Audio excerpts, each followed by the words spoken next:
इंडिसाइज and shores और गाथांग तथा करनी, गाथांग तथा करनी। इसमें हम 4 पॉइंट देखेंगे। पहले देखेंगे कि गाथांग क्या है, दूसरा देखेंगे हम गाथांग के नियम,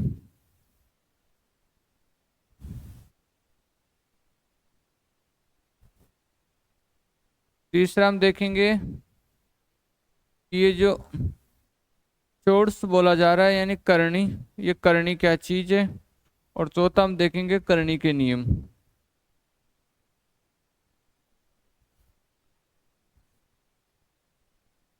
ये 4 बिंदु इस टॉपिक में देखने वाले हैं।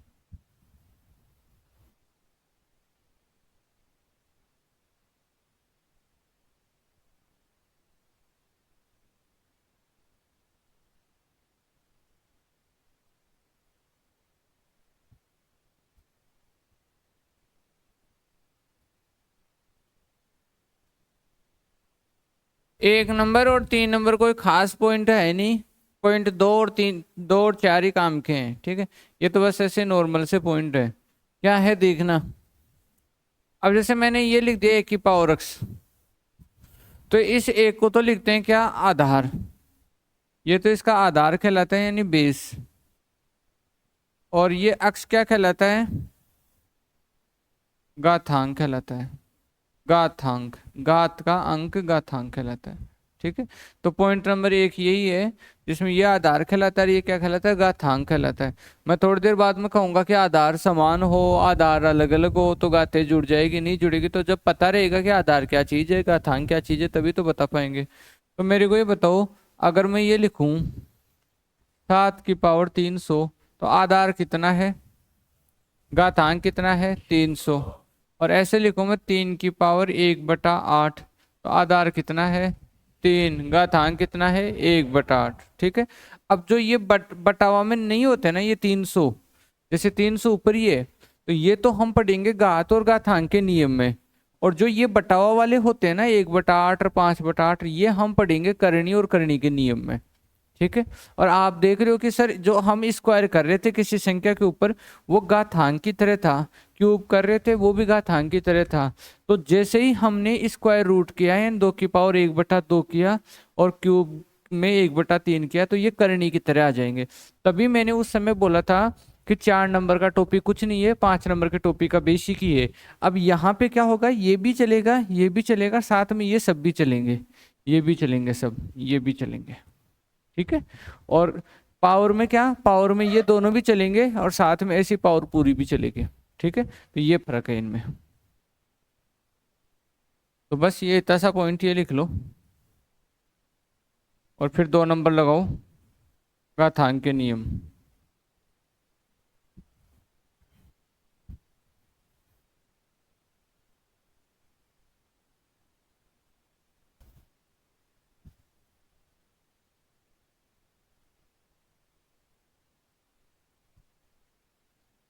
R1 का मतलब है रूल पहला,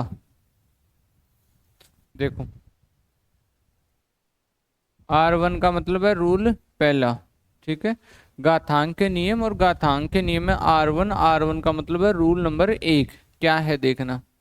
ये कहता है कि अगर हमारे पास संख्याएं हो जिनके आधार समान हो और संख्या गुणा में हो, ऐसे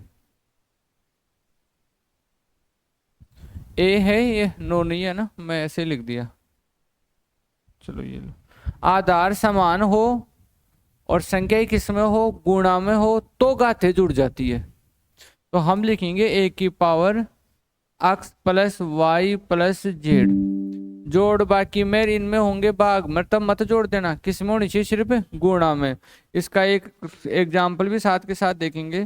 जैसे मान लो 2 की पावर 3 हो, 2 की पावर -4 हो और 2 की पावर 7 हो, तो हम क्या लिखेंगे बताओ, आधार समान है ना, समान आधार, संख्या किस में है, गुणा में है, तो हम घातों को क्या कर देंगे, जोड़ देंगे।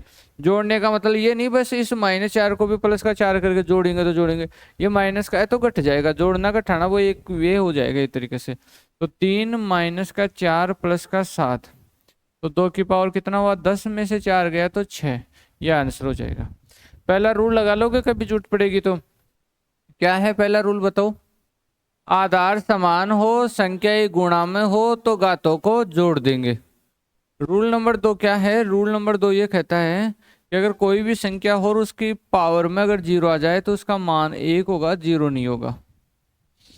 कोई भी संख्या हो उसकी पावर में वैल्यू क्या आ जाए, जीरो आ जाए तो उसकी वैल्यू क्या रहेगी, एक रहेगी। या किसी की पावर आपको दिखाई नहीं दे रही हो तो इसका मतलब उसकी पावर क्या होती है, एक होती है। जैसे हम 27 लिखे, ठीक है, इंटरकनेक्टेड है पूरी मैथ आपस में। 27 लिखे तो इसका मतलब है 27 की पावर एक। नहीं दिखा रहे हैं तो पावर कितनी रखनी है, एक। और पावर जीरो आ जाए तो मान क्या आ जाएगा, फिर एक आ जाएगा, मान एक आ जाएगा, पावर एक नहीं रहेगी फिर। इसका अगर हम एग्जाम्पल के तौर पे कुछ देखना चाहे तो देखिएगा, मैं लगा देता हूँ यहाँ पे कोई एक एग्जाम्पल में। जैसे 3 की पावर -8 हो, 3 की पावर यहाँ पे 7 हो और 3 की पावर -1 हो। तो यहाँ पे हम चलते हैं तो हमारे पास आता है यहाँ पे +1 कर देते हैं। तो 3 की पावर क्या आता है, -8 प्लस का 7 प्लस का 1। तो 3 की पावर क्या आती है, 0, और 3 की पावर 0 से वैल्यू क्या हो जाएगी, 1। तो जिसकी घात कुछ नहीं हो उसकी घात तो 1 होती है, और जिसकी घात 0 हो उसका मान ही क्या होता है, 1 होता है। ठीक है, इस बात का ध्यान रखना। रूल नंबर 3 क्या कहता है?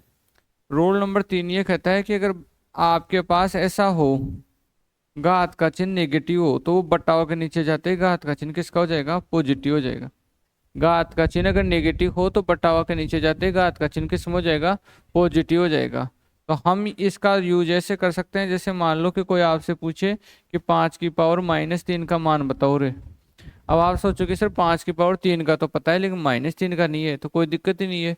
बताओ इस रूल के अकॉर्डिंग क्या करोगे, इसको नीचे ले जाओगे और 5 की पावर -3 की जगह ही 5 की पावर प्लस का 3 लिख दोगे, और उससे क्या आएगा, 1/125। 1/125। यही रूल कहता है कि अगर नीचे माइनस का हो तो ऊपर जाते ही किसका हो जाता है, प्लस का। ठीक है। और रूल नंबर 4 ये कहता है कि अगर दो को अलग अलग पावर मिल रखी हो, ऐसे संख्या एक गुणा में हो और अलग अलग पावर मिल रखी हो, जैसे a गुणा b हो और अलग अलग पावर मिल रखी हो, तो हम क्या लिखेंगे, a की पावर n गुणा b की पावर n। संख्या एक गुणा में हो और अलग अलग पावर मिल रखी हो तो हम क्या लिखेंगे, a की पावर n गुणा b की पावर n।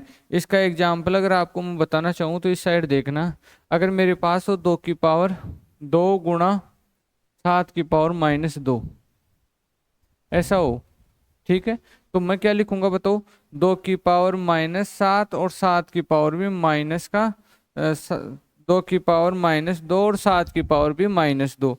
फिर लिखेंगे 1/2 की पावर 2 और 1/7 की पावर 2। 1/2 की पावर 2 कितना होता है, 1/4 गुणा 1/49। 49 गुणा 4 कितना होता है, 1/196। ठीक है। और वो वैसे भी देख लो, 14, 14 की पावर -2, माइनस पावर है नीचे जाएगा, 1/14 की पावर 2 और 14 का स्क्वायर कितना होता है, 196। तो ये छोटे छोटे रूल है, ये पता होना चाहिएगा तो आगे जाके थोड़ी मजबूत रहोगे आप। ठीक है, तो ये 4 रूल लिख लो एक बार। किसी को अच्छे खासे रूल आते हैं तो वो रूल ही लिख ले, एग्जाम्पल नहीं लिखे, और किसी को थोड़ा डर लगता है तो वो एग्जाम्पल भी साथ में लिख ले।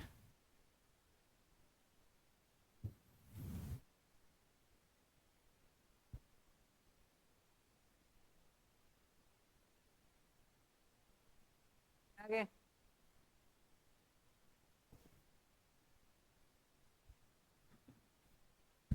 तो रूल 4 होने के बाद में रूल नंबर 5 ये है।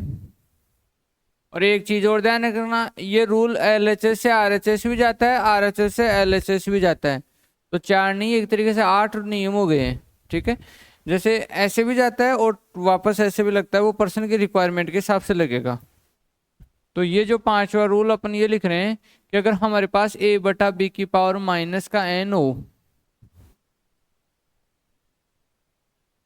a/b की पावर माइनस का n हो, तो डिटेल तो अपन कोई नियम पढ़ देते उसके अनुसार कर सकते थे। ठीक है, या फिर पहले ये करो, a/b की पावर n हो तो हम इसको अलग अलग दे देंगे, यानी a की पावर भी n दे देंगे और b की पावर भी n दे देंगे। एक तो ये हो गया।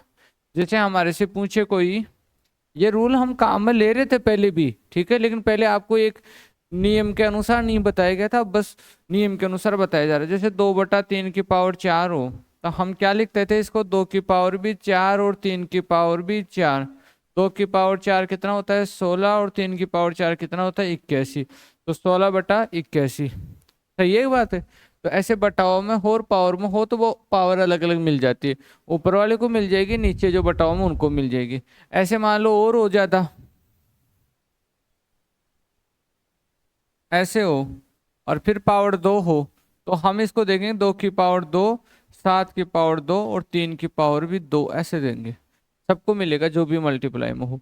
लेकिन अगर ये दोनों प्लस में होते तो फिर नहीं मिलता, फिर वो पूरा प्लस होके ही बाद में मिलता। अब आप बोल रहे हो कि सर हम काट ही देंगे या इनको गुणा करा देंगे, ऐसे कर देंगे, लेकिन प्रश्नों में क्या होगा, ABC, XYZ ऐसी चीजें आएगी, इसलिए रूल लगाना ही पड़ेगा, ठीक है ना। आप उनमें